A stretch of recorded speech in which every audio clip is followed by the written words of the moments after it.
दोहनिया का मतलब अपन दुल्हे। हाँ कहे और का करवाएगा।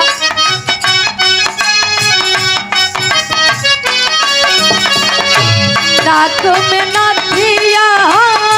कानन वाली,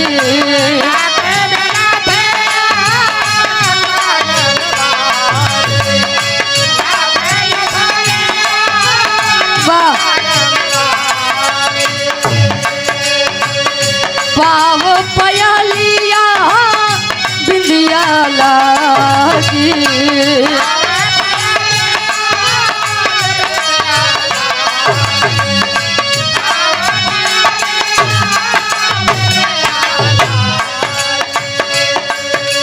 मगा मगा सब गहना गुड़िया, मगा मगा सब गहना गुड़िया, नगद करंसी ले गई रे बनवा कर धनिया, धनिया बगा मोह दे गई हाँ बनवा कर धनिया। क्या बात करके प्रीत हजार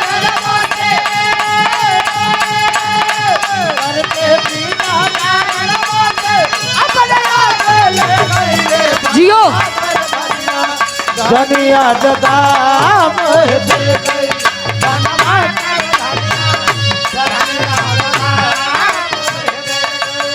आप समय का सफर है, लोग अपने अपने घर चले जाएंगे, बस यादें रह जाएंगी। कहा था का जा रहे हो लौट के आना, ऐसे तुम हमको न भुलाना,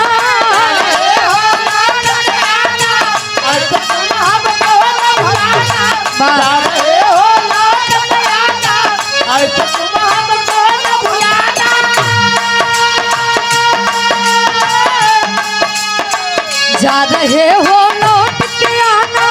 ऐसे तुम हमको न भुलाना, हम तो तेरे आशिक पुराने हैं,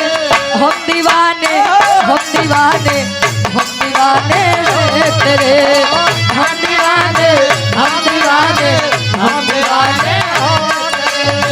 हम दीवाने हम दीवाने हम दीवाने जा रहे हो लौट के आना, अरे तुम हमको न भुलाना, जा रहे हो लौट के आना, अरे तुम हमको न भुलाना, हम तो तेरे आशिक पुराने हैं, हम दीवाने हम दीवाने हम दीवाने हैं तेरे, हम दीवाने हम दीवाने हम दीवाने ए हो हम दीवाने हम दीवाने हम दीवाने तेरे। जा रहे हो लौट के आना, ऐसे तुम हमको न भुलाना, ऐसे तुम हमको न भुलाना, जा रहे हो लौट के आना, ऐसे तुम हमको न भुलाना, जा रहे हो लौट के आना, ऐसे तुम हमको न भुलाना, हम तो तेरे आशिक पुराने हैं, हम दीवाने हम दीवाने हम दीवाने हैं तेरे।